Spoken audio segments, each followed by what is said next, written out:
I'm drinking water, man. It's duck season. But bottom line, guys, got Pete Cordelli, Brendan Martin, executive producer in here. Are we going? I'm gonna tell you. I don't know where we're going, what path we're going down, but we saw a lot of carnage in the first round of these playoff games.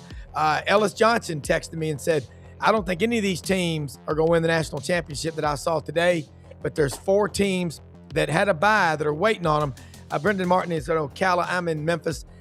Pete Cordelli is in Nashville. We're going to take a few minutes here, kind of give you the takeaways from the weekend, and I'll get started. Pete, and everybody watching, just do us a favor, share us and like us. Take a picture of the QR code. We're live on Twitter, Facebook, and YouTube.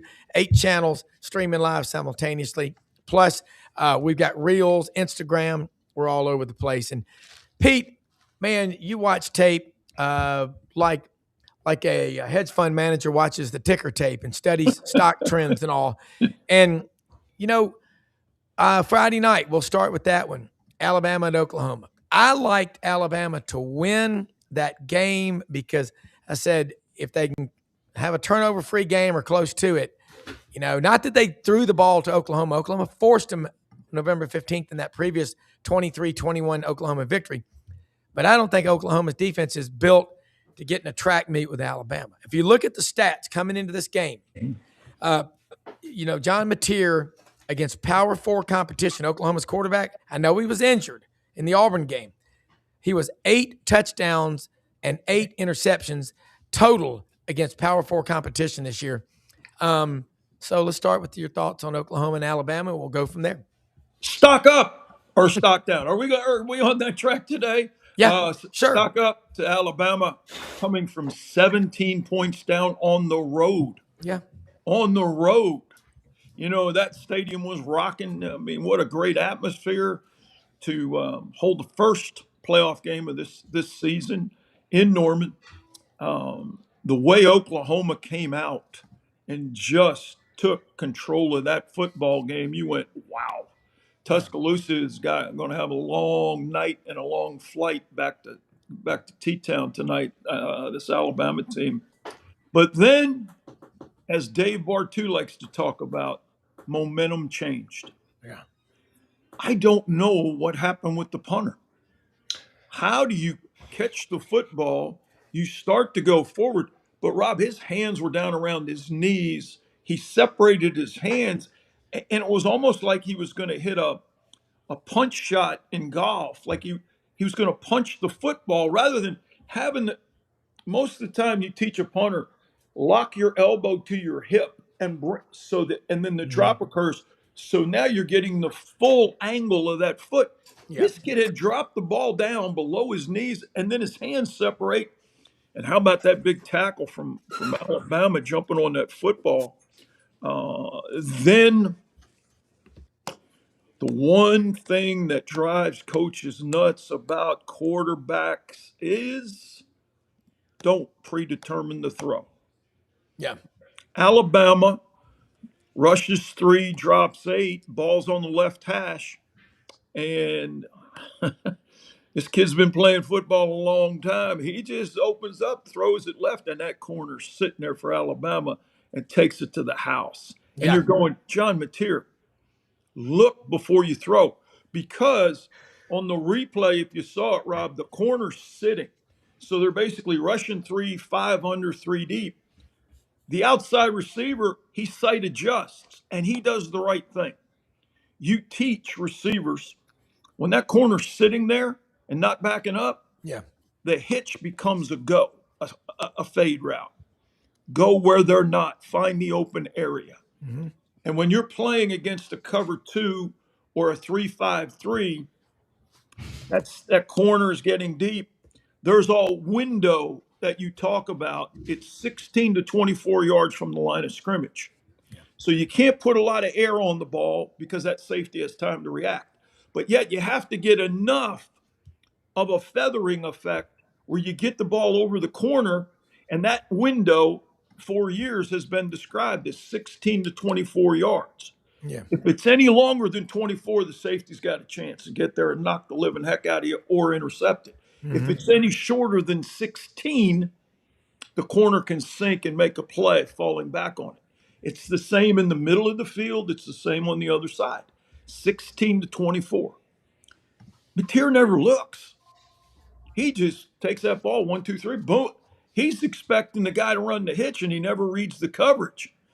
I got to tell you, Kane Womack, to me, finally, thank you, Kane, unleashed the dogs. Yeah. We saw the most aggressive Alabama defense we've seen all year. Quit playing that vanilla stuff, man. Those kids are hungry. Let the big dog eat. That's why they came to Alabama, to make plays like that. And sure enough, as Dave Bartu likes to say, the number one criteria now in victory is who has momentum. The other thing that surprised me about Oklahoma is the only run game they had was Mateer on the quarterback run. Yeah. Their running backs couldn't do a thing. Yeah. And I really liked the way Kalen DeBoer, Ryan Grubb went about calling this game. But man, 17-0 down on the road, and you're going the only way. It's kind of like in golf when a guy gets a big lead. The only way somebody can come from behind is if he comes back to the pack because of his mistakes. Oklahoma came back to Alabama and allowed them, and they couldn't overcome it. Yeah. Last year, every home team in the first round won. This year, that one on Friday night set the tempo, brother. Well, when you think about Alabama, you say that Womack unleashed the dogs. They've got talent. I mean, it's not the 2 and 3 deep that it was, say, 5 years ago, but that 1 and 2 talent, it's 2 or 3, in the country. It's Georgia, Ohio State, and Alabama. I go back and I think about Oklahoma, their problems in the running game. Hell, they got Jaden Ott, the running back from Cal Berkeley. They pay him a bunch of NIL money. This kid hadn't done a damn thing all year long. And from what I hear, it's just him saying, I don't feel like I'm ready to play. I would kick his ass off the team so fast, I wouldn't pay him a dime. And I mean, I cannot imagine what it is like for a coaching staff. But I'll tell you what I've learned. I've talked to some collectives recently. What's starting to really happen is they're going to the coaches, and the ADs are saying, let me tell you something. You're the coach, but we're the collective. That guy right there, you've been paying him for 2 years, $500,000. He hasn't done a damn thing. We're gonna if he wants to stay, we'll give him 180, maybe 200. And that's why all these kids are hitting the portal. Okay, you test drove them, and they're just not what you thought they were. And you know what? Potential, they say, is a Cajun word for you ain't done shit yet. That's what's really going on. Hey, Rob, Yeah. I just read an article, it's probably Thursday, that John Calipari, I love Cal. Yeah. Cal has come up with basically an insurance policy for his NIL boosters at Arkansas. And here's what, bottom line, goes to your point. If a booster puts money into the NIL at Arkansas for basketball and the young man does not play, they refund the money to the booster. Good. They should. And it makes all the sense in the world. It's based off of how insurance policy works. All right? It's there when you need it. Now, I'm going to send you the article today when we get done. But this will be the new wave in NIL and collectives. Yeah. And Cal and his folks have come up with it. Yeah. If a guy's there for 2 years and hasn't played, guess what? He's not getting his money. Yeah, and he should. The boosters aren't losing their money. Yeah, and that's what's going to. Look, this happened at Kansas 2 years ago. Remember how good that Kansas quarterback was? Jaden Daniels. All of a sudden, he's from California. He's getting calls to go back to UCLA when Chip Kelly was there. So guess what? This mysterious back injury popped up. I can't play. My back. And they're like, what? What are you talking about? Nah, I'm just not. Guess what? Coach Holtz, and I'm going back to 1972.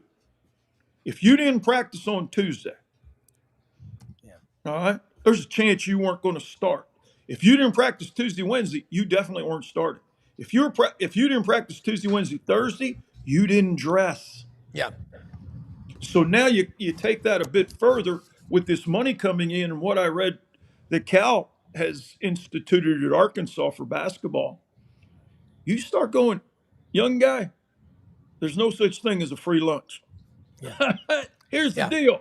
Yeah. I agree. We need you to get paid to work. You Yeah. got to do your work. Yeah, and if they're not going to do it, it's absolutely the best thing that's going to happen. It'll clean up this mess because right now it's just free money for a lot of these kids, and the kids they're showing up. So Well, looking yeah, and but the agents are taking advantage, right? exactly So, there, and that's what it is. It's not really the kids. The kids are just doing what they're told. it's the street agents and the And the runners and parents their are and their like, posses. yeah, and the narrative is like, well, they're going to screw my kid anyway, so we're going to screw them. And look, everyone's justified. That's the Yeah, problem with NIL. yeah, Everyone's justified. Everyone's got a right to the argument. It all makes sense. Everyone should get paid. It should all be a business. We all get it. But I think there is a misunderstanding about the realities of how much money there is and all this kind of things. And Rob, I just want to say, like, I think the collectives or the idea of the collectives really have not been working. no, And because what my first thought of the collectives was like, you were going to be hired. Somebody courted me once, very beginning, said, could you be a media director for a collective? I said, well, yeah, you could. And they should have a media director. They should have somebody that comes in and says, this is your social. This is what you're doing. This is what we do as a collective. Our collective expects excellence and more from our group of people, right? And that they should be way more in tune from, point to finish, that you're going to come in and go through a system and then you're going to be a part of all this collective. That was a lot of the understanding. And then money got crazy. And as money does, and the Jimmy Sextons of the world and everyone enters into the program.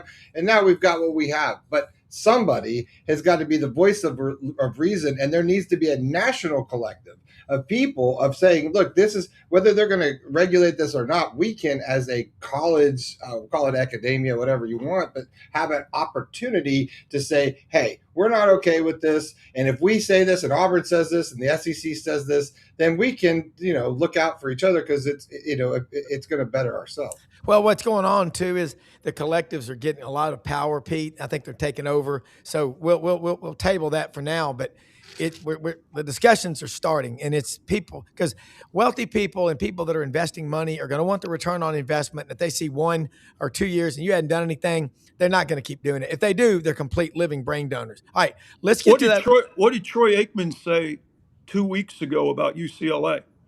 He's done. I'm done donating money to my alma mater. All right. What did Portnoy say from Barstool about I'm done? I'm done. Larry Ellison's wife is the Michigan graduate, not Larry Ellison. Yeah, Okay. correct. But guess what? The Ellisons are done. So now you got Oracle money being taken out. You got Barstool money being taken out. Told you. Troy Aikman donated a lot of money to the UCLA collective to get this thing going. Yeah, And so now all of that's gone. But in the book I wrote, Making the Grade, and I have position specifics. Yeah. Okay. You got 20 criteria that you're going to get graded on. Why isn't there a position specific NIL payment sheet, what you do, so everybody knows? Yes. There needs So, to be. like Brendan said, that's a great point. But the agents, and no one's putting the time and effort into the agents, because guess what, Rob? They're getting between 10 and 15%.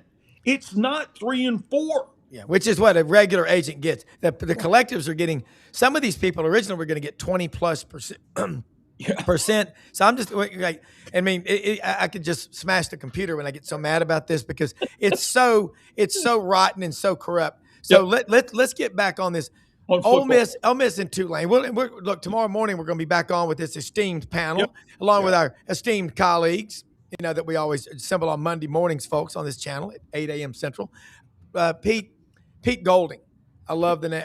Look, he's been at Ole Miss now 3 or 4 years. He's the second highest paid defensive coordinator in college football. Now he's the head coach at Ole Miss.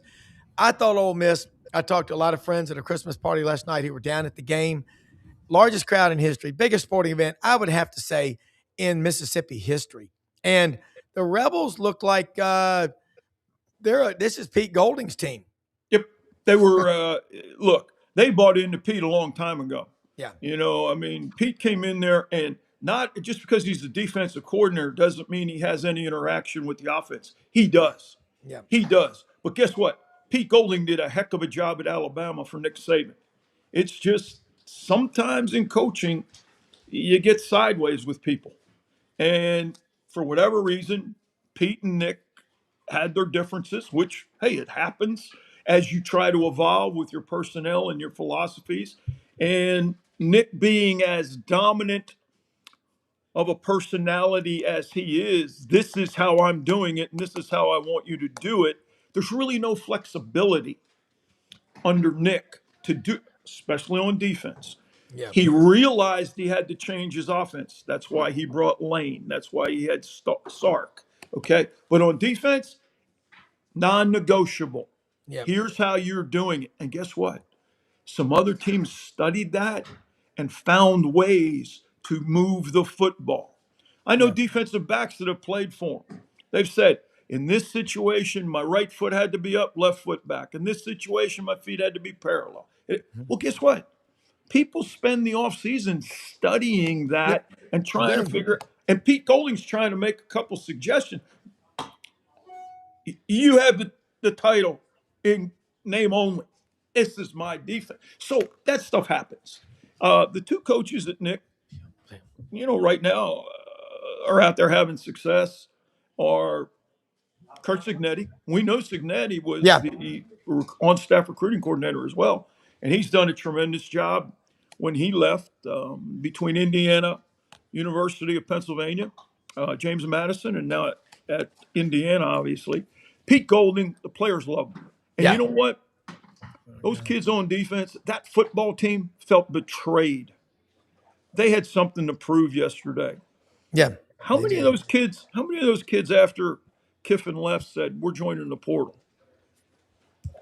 Not many. Here, the question, Not real many. quick, not to interrupt you, but Trinidad Chambliss.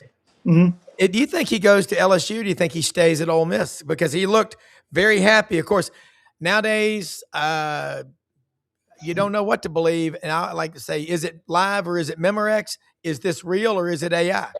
I don't believe Trinidad Chambliss will go to LSU and try to start over with a new team. He knows his guys around him. He knows who those receivers are. The new offensive coordinator coming in, he and Trinidad have had many a meeting, and they understand. I look for Austin Simmons to go to LSU, the backup quarterback, because he's not. If Trinidad comes back, Trinidad's their guy. Yeah. That team has rallied around Trinidad like Vanderbilt's players rallied around Pavia.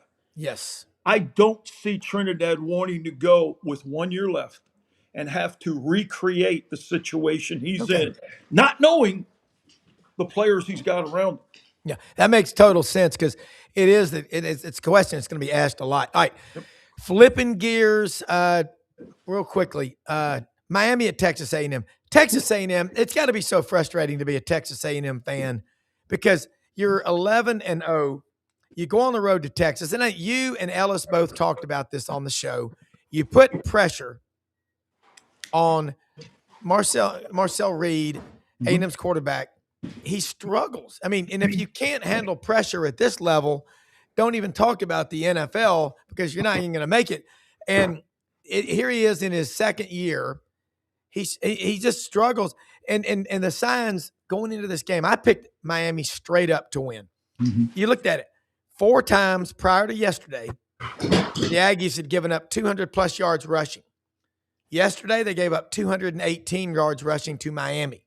Mm-hmm. Number 2, of the 7-1 SEC record A&M had, and you can't pick your schedule, you play who you play, but 7 victories, all 7 of them are against the bottom 8 SEC teams. Yep. And they show up. I always like to say this about when you bet, about home games. You're most likely to get mugged in your own driveway because you let your guard down. I've made it home. Guy jumps out of the bushes, knocks you on the head with a tire iron, you're done. They have that giant stadium out there at College Station. Those cheers, I don't know what they're doing. I still hadn't figured it out. But damn it, they laid an egg and took a dump on national TV. Not that Miami was an offensive juggernaut. Let's go back on Marcel Reed. That's a great point.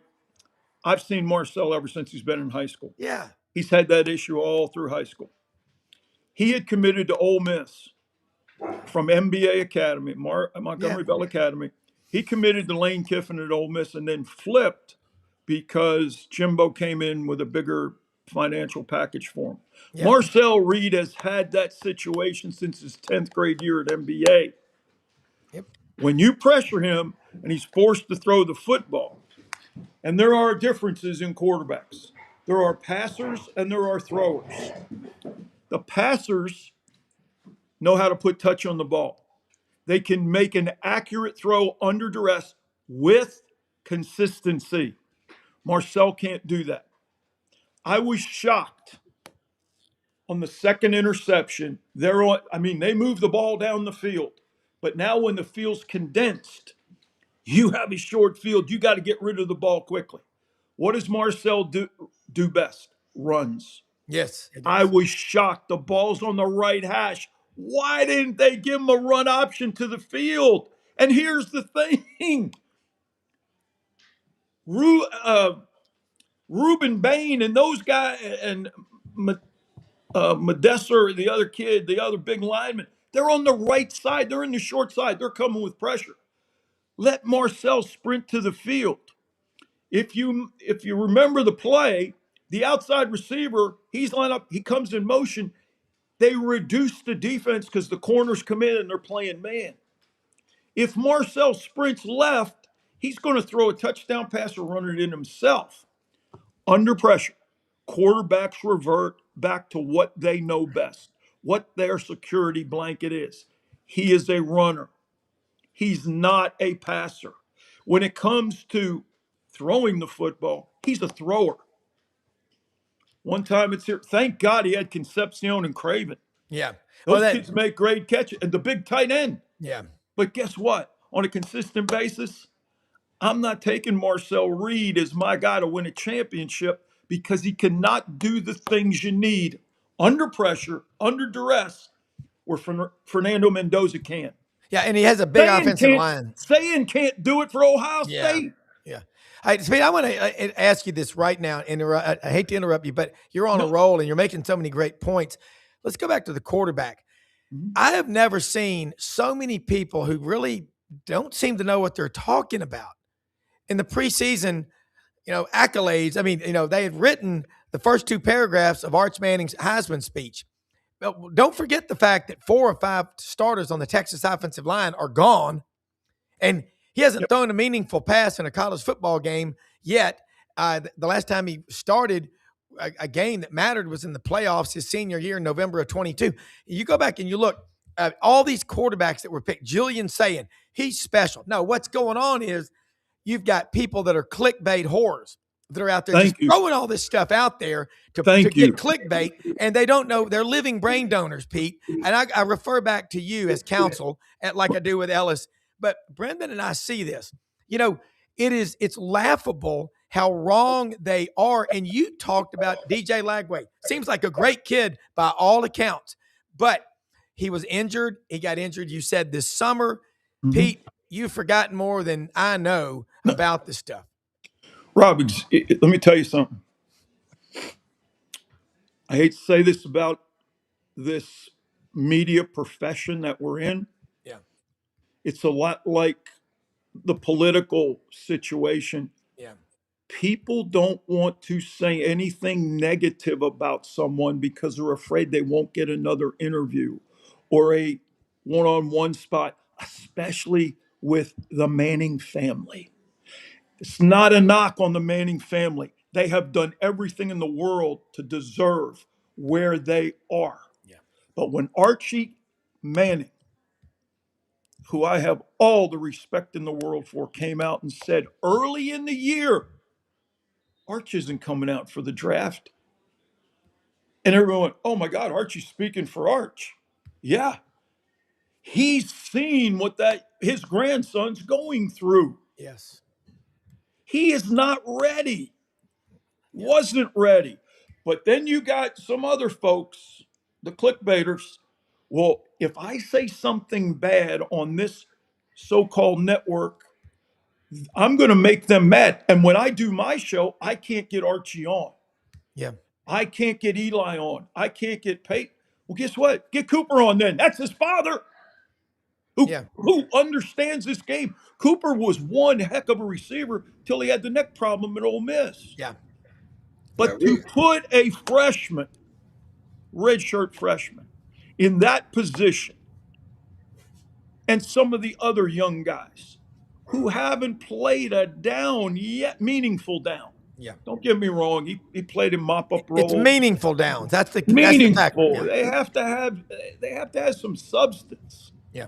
Now, the other thing I will say this is that Texas was a different team playing at home in Austin than they were on the road.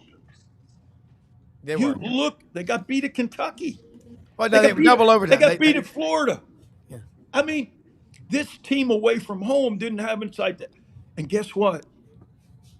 The defense wasn't the problem. So what does Sark do? He fires Pete Kwiatkowski and Dwayne Aquino. He fires two guys to get Will Muschamp. But nothing's done with the offense. Yeah. And they are not very good as a unit until they beat Texas A&M. They got the momentum. You make a great point about A&M and who they played going into that game. But Arch at home is good. These other quarterbacks, don't put them in the Hall of Fame until they're ready. There's a saying, don't confuse activity with achievement. Yeah. There's a lot of activity going on or surrounding these guys. What have they achieved? Yeah. Well, This is college football. So I don't care if you can't get an interview with Archie Manning because you say, speak the truth. Yeah. Now, his future is good, Yeah. but he still has to produce. Texas was preseason #1, and it was based on Arch Manning. Yeah. Come on, folks. Well, I just don't think he's got the want to. It seems to like come down legacy sometimes with that. It's like, does he have the drive? Does it, I don't know. It's the same with Lagway, man. Same with Lagway. It's the same thing. He wasn't developed, but he wasn't inspired to be developed. He wasn't inspired to be, and if he was, then it wasn't done correctly. And if it was inappropriately inspired, then it's like not going to the train. Like all these things factor in, but you got to want it. You got to want it to want to crush yourself in that space. And maybe that's why we see the likes of John Summerall coming in and saying, hey, there's the door. Whatever was said in the sense of, look, I would rather have a guy that wants to be here that I can coach and coach him up that's hungry rather than these guys that are already fat and happy. Yeah, but what's going on Brendan, is I'm going to go back one guy further. Anthony Richardson.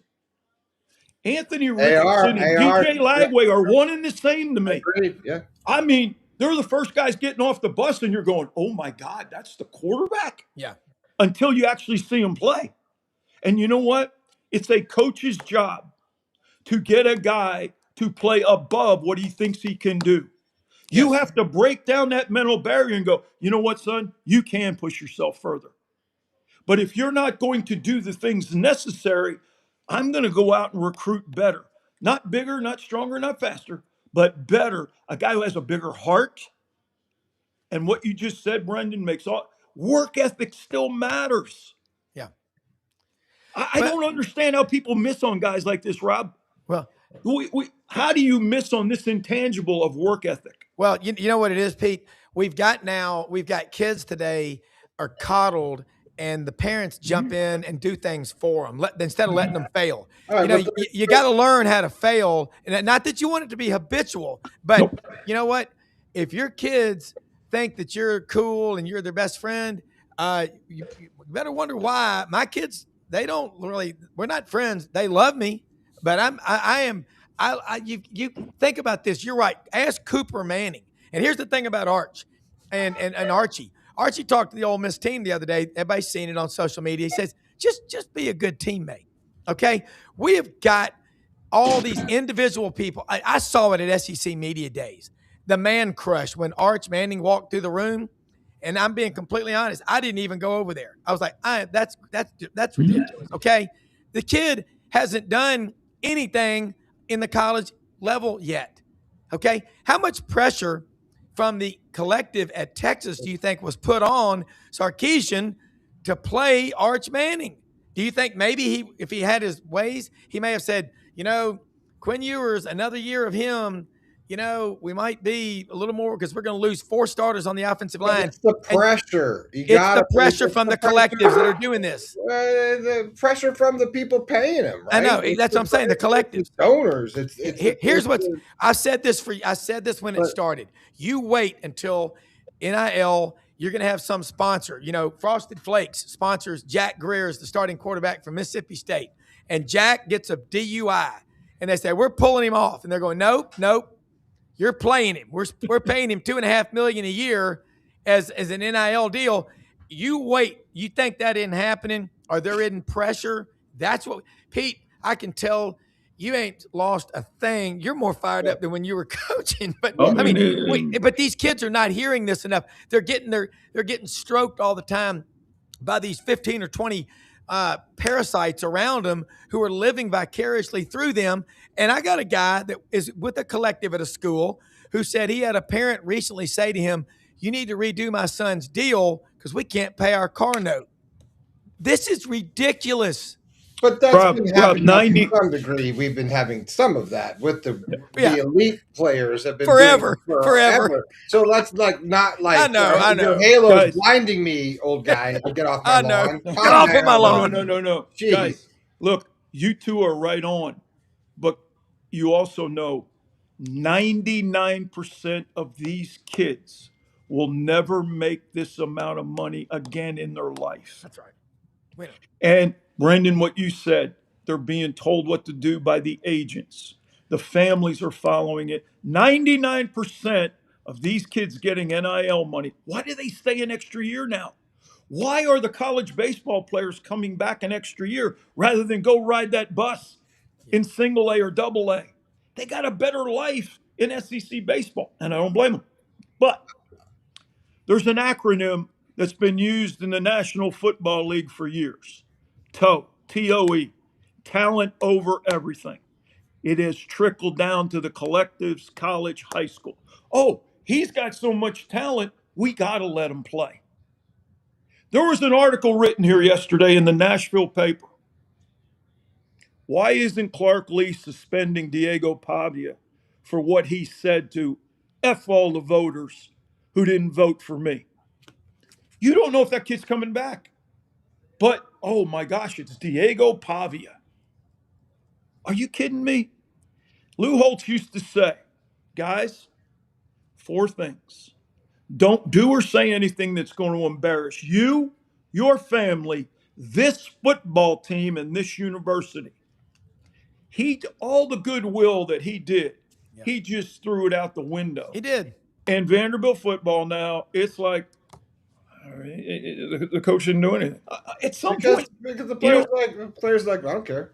I'm literally, my phone is blowing up on the practice field. I don't care. Yeah, they're looking at all their clicks that they're getting on social media. They don't care. It doesn't matter. Hey guys, here's the other thing that's coming up. I just think there needs to be a punishment. No question. That's all there is to it. It's like we need to say, and and I don't want to get, this is a whole another show, but we can do it. But I'm just saying, like, there are ways that old school rules that are in place that don't get enforced anymore, like academia. There are things that don't. There's no such thing as academia anymore. You know why? Right. But you know why? The rules still. You know why? There. Hey, Siri, what's the answer? Yeah. I am so scared to death about our younger people. They're being educated off the damn iPhone. There's going to be a professor who's going to step in and say, I am not letting this, somebody's going to do it. That's just because they're going to get wise. I'm with Brendan. Brendan, I totally agree. I want to see. Those rules exist right now. You can enforce those today. Guys, I'm telling you right now, when a guy gets up in the morning, I agree with that. He goes to the football building, gets his breakfast, gets his workout in. Then he goes to the academic part of the football building and does his online classes. Right, but then he comes out and he goes and lifts weights. Mm-hmm. He eats lunch. He goes to a position meeting, goes to practice, comes back, eats dinner, goes to the trainer, goes back to the academic room for 1 hour. And now with the transfer portal, the biggest oxymoron out there is student athlete. How are we judging what schools these kids graduate from when we're seeing 4, 5, 6 transfers? What college or university says, well, he graduated with us? Here's my question. How is the NCAA evaluating graduation rates now? Because if you get below a certain point, you lose scholarships. Or you're Correct. losing tuition. Who's Yeah. doing that? And here, Nobody. the biggest waste of money in college athletics are athletic directors, head coaches getting a bonus for graduation rates. If we can't keep up with where the kids graduated from, why are we paying coaches to graduate players? That's part of your job description, men and women. Yeah. Take that money and put it in NIL. Yeah. I Don't be agree. giving somebody a $200,000 graduation bonus. Yeah. For That's what? silly. It's You didn't silly. educate those kids. Yeah. You're right. We were so, and Brendan, you're right. We could do a whole nother show on this, but hey, congratulations to Alabama. What a comeback. I know Yeah. it was a great win, and Kane Womack being aggressive. Congratulations to Miami. Yeah. How do you know when you're at Texas A&M? How do you not have a kicker? Yeah. I mean, you How about can't win a Oklahoma? champ- How about That one's Oklahoma's kicker cringy. That Friday? one's cringy a little bit. I got And to. then we go to Ole Miss and Pete Golding. Congratulations. Yeah. I hate that there's going to be another rematch with Georgia. Again, this is a committee deal. And Dan Lanning, he has peeled the paint off the walls today with his team with that performance in the second half. I promise you. Yeah. He was fuming in the second half. Yeah. Oregon came out on fire those first 4 drives, man. And how about Dante Moore? Dante Moore says he may not come out now. He's only 20 They beat years him old. like a high school football team. It was just. I mean, Oregon is really something. And those backs, oh my gosh, the speed of those guys. And then the defense, really anxious to see this second round of games. But I think the one thing the committee has to do is go to the 12 best teams and cap a group of 5 school at 1 if they earn it. Well, I wanted to talk. JMU fought back with like what 500 7 yards. They Yeah, had 507 509 yards. or 7 yards and 34 points, earning praise for their effort. So what happened? What happened there? Is you just getting guys in? Like you thought it was a blowout, coach? Like what's going on there? Yeah, Oregon made some changes. They put their second team defense in, trying to get. They didn't want to get. Look, you're up 34-3 at the half, and then they come out and score and make it 41-3. So now, and most times in blowout games like that, Brendan, Coach Holtz would come in and say, "Hey, let's see how we do. The first team, you're going to play the first series of the third quarter. If we go down and score, and the defense comes out and gets a stop, second teamers, you're in the rest of the game." Because we didn't want the risk of injury.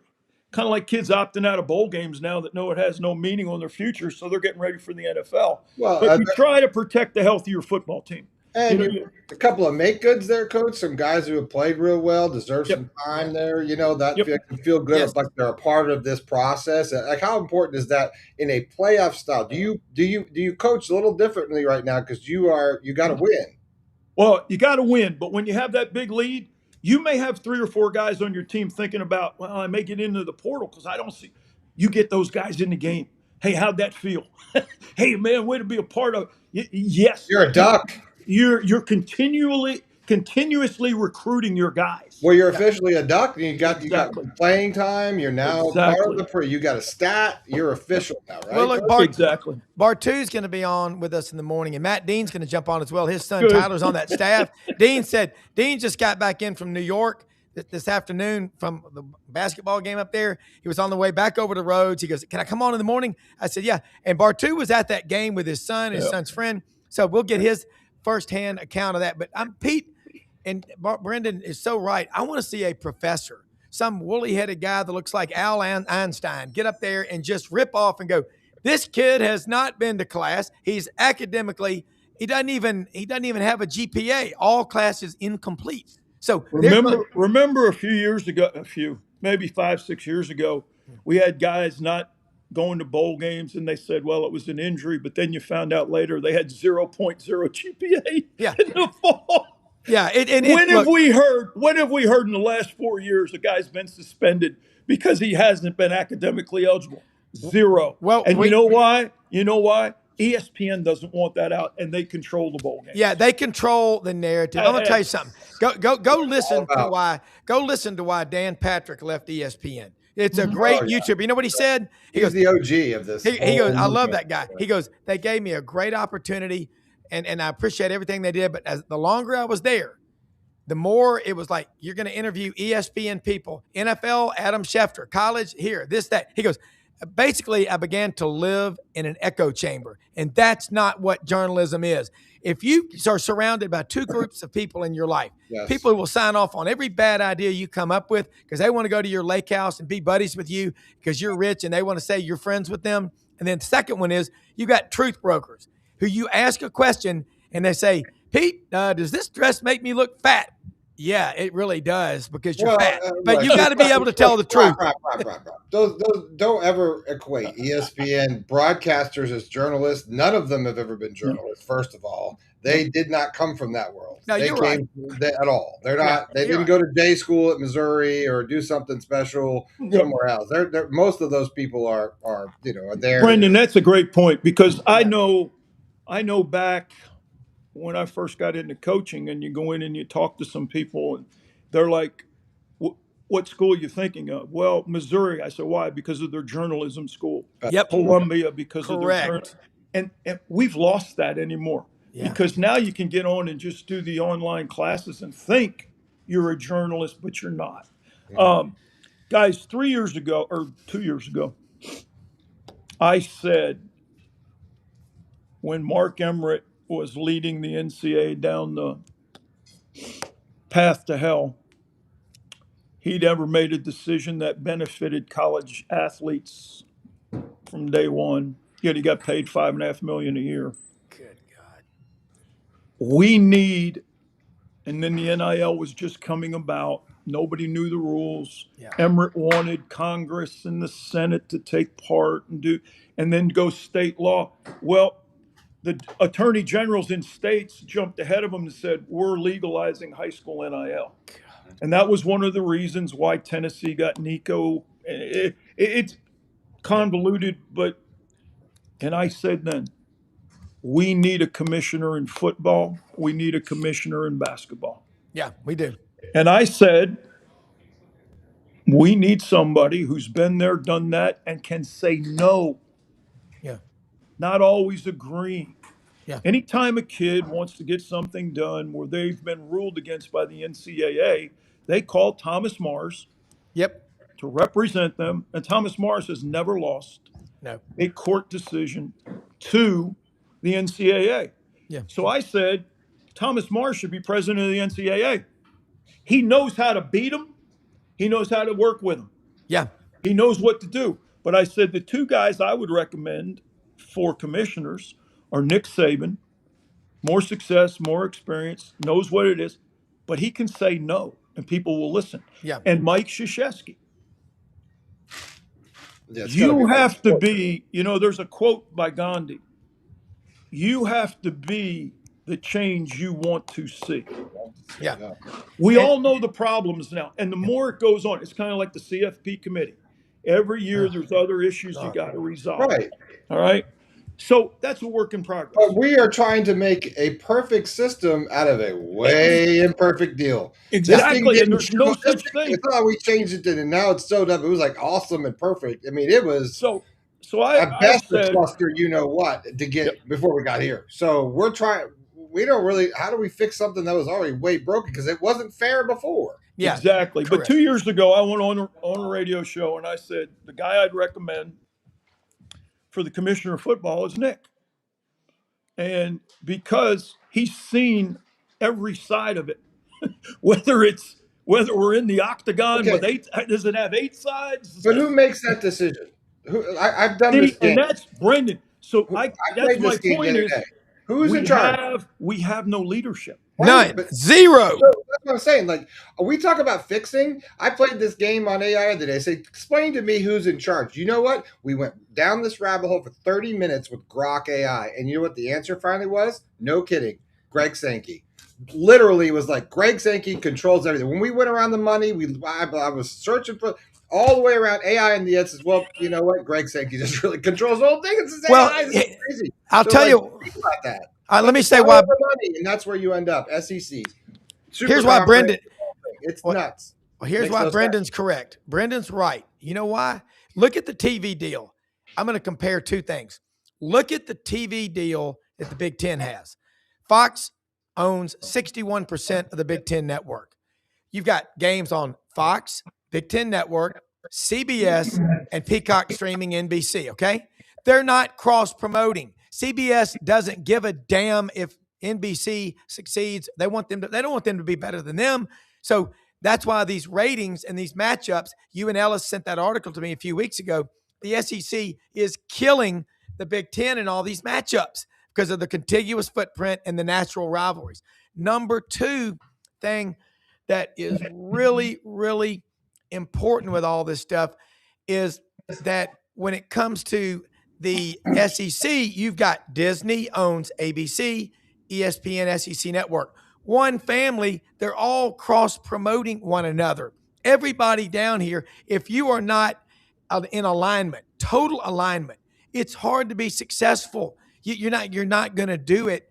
And yeah, there are coaches out there that people They listen. want it to break. They want it to break. They want it to break. I'm telling you, I've been saying this for 3 years. Yeah. They want it to They break. want it to Because fail. when it's broken, you can come in and say, well, now it's time for the super conference. Let's Yeah. split off.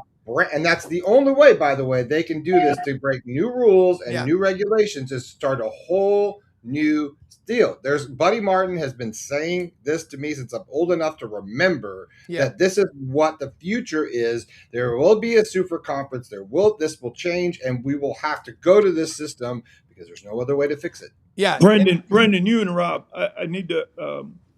What year did Georgia take the NCAA to court? Was 1982. 82. Jan Kemp. Yeah. 82? 82. All right. Well, the year before that, when I first got to Notre Dame, Father Joyce told us a story about when we're talking about recruiting. How can we go into a home and say, Mr. Martin, here's who you can watch Notre Dame. Here's the channel. Here's how many times we're on.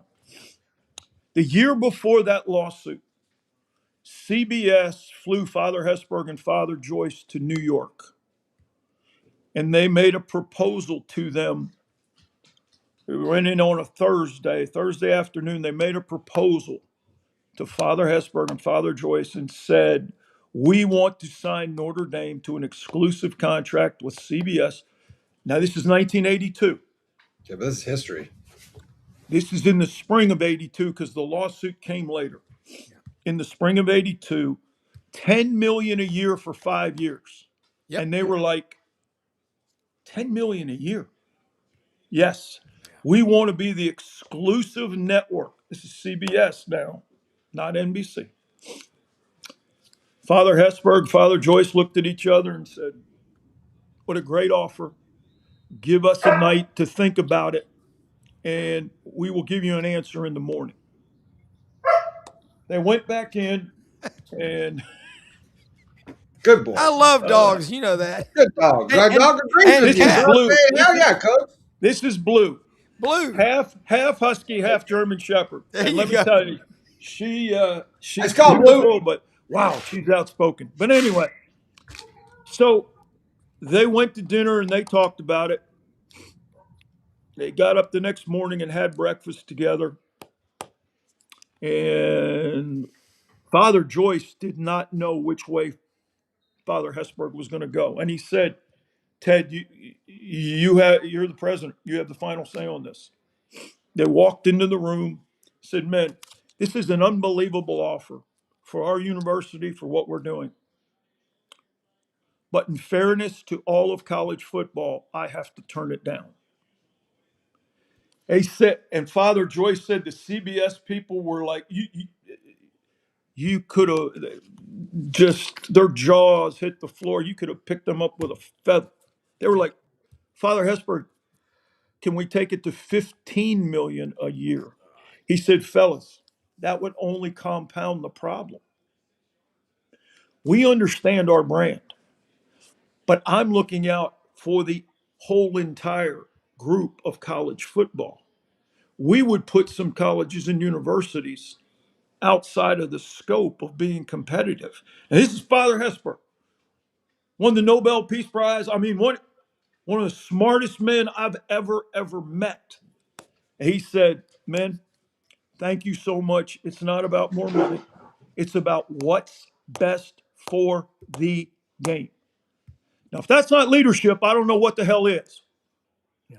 We have nobody today willing to step up. Everybody wants to give us the problem.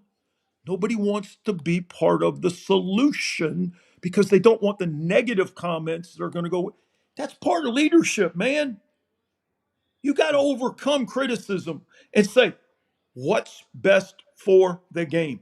Father Yeah. Hesburgh knew what was best. Could you imagine in 1983, Notre Dame starting CBS? They would have recruited every great player nationwide by saying, Mr. Brown, Mr. Martin, you live in California. One of you live in California, the other lives in Ocala, Florida. You don't have to come to South Bend to see your sons play because every game is going to be televised on CBS. Yeah. We're the only school in the country that could offer that. And from So there, then what happened in that then Georgia what? lawsuit would have never ever been brought. Imagine and I'm still, Father Joyce's, I'm thinking, man, how do we get the CBS logo on our jersey? Yeah. Well, And he said, couldn't do it. then what happened in 8 years later, 1990? Oh, They but make a 5-year agreement, exclusively broadcast all football games in '91, worth $35 million. When they break off and they go away from the CFA, right? So like then we've got so they're also leading, 8 years later, a direction that I think, it's because look, after that you got SEC starts making deals with ESPN. It becomes.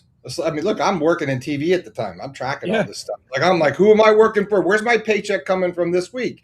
And that was the time I was doing that right. stuff. So that stuff mattered to me as I paid attention more Yep. over. So, like, was that just more of like survival at that point, or everyone else was doing it, or like The lawsuit, they won the lawsuit. And Jan Kemp won the lawsuit. They got ESPN and ABC involved. CBS went another direction. Well, all of a sudden, NBC, they go, what's left? And what was left was Notre Dame football, and that's why they went with NBC. But the other conferences and the other networks became the primary provider for SEC, Big Ten football, ACC. Yeah, they did. Remember when the ACC was on Jefferson Pilot Yep. So was the SEC. at one point? Yeah. Right. Jimmy Rayburn out of Charlotte, North Carolina was we running got paychecks from them? Yeah. And so, but what happened, Brendan, was everybody else started to go buy Notre Dame now. And they said, whoa, wait a minute. How do we get into this game? And eventually NBC came to them. And so that's when NBC became, I can remember in 87, we played a game on the CW network and everybody complained. All the Notre Dame fans, they couldn't get it. Well, now who's on the CW network? The ACC. Yeah, but that's the ultimate at the time. It was the ultimate recruiting dominance to be in every household in America every single game. Yeah. It And was. that's why Notre Dame went back and did the NBC deal because of recruiting implications. Where we could still recruit nationally, but families didn't have to come now to South Bend or wherever we were playing on the road because all our games were televised on NBC. Yeah. Look, this is incredible. We got to wrap up, but we're going to be back on in the morning. I know we're going to talk about the top 4 teams. This is great because I got Georgia winning the whole thing, but you've got Oregon going to Miami to play Texas Tech. And you're going to have that's going to be in the Orange Bowl. And then the CFP will go back a few weeks later, play the national championship game there. You've got the Cotton Bowl. Hell, that's going to be big. Yep. Ohio State against Miami. And that's the 3rd or 4th biggest alumni base in America, I've heard, for Ohio State, and their fans will travel anyway. Okay, Oh. they don't all live in Ohio. Hey, Ohio State is still. I mean, Miami is still reliving the Ohio State Fiesta Bowl bad call, pass interference in the end zone when it didn't happen. Yeah, 5 seconds after the fact. That will come up a bunch this week. Yeah, the next 2 weeks. That will, and then you've got Alabama, the more national championships than anybody in history, playing the losingest program of all time, Indiana, in the Rose Bowl, and Alabama kind of validated their program 100 years ago when they beat Washington 20-19 in the Rose Bowl. They will go there as a 6-point underdog against Indiana, and then you've got Texas Tech playing. Now Oregon? Texas Tech playing Oregon, of course, in Miami. And Ole Miss playing Georgia in the Sugar Bowl. How big a deal is that going to be? That's old school. That's old school SEC right there. Yeah, look, insanity. It's Pete. Thank you so much for a pop-up show, and everybody. This will get streamed and put out here later. But awesome stuff. How big will the chip on Cignetti's shoulder be against playing Alabama? Yeah. Watch out. Man, hey, guys, there are some great storylines going into these matchups. You hate to have that game before where you had to really win to earn it, right? Yeah, it's going to be insane. But look, everybody. Man, always a pleasure being with you. Have a great night because we'll see each other soon. Yeah, we'll see you in just a few hours, man. Thank you, everybody, for watching, man. We'll see y'all in the morning, man. This is great stuff. I'm going to tell you something, man. The interest, it's crazy, but it draws people to want to watch it. But y'all are right. We have no leadership. Let's find leaders. See you in the morning at 8 a.m. Central on Sidelines. The best EP in the world. I'm Rob Browne. We're out of here. Good night, John. Good night, John.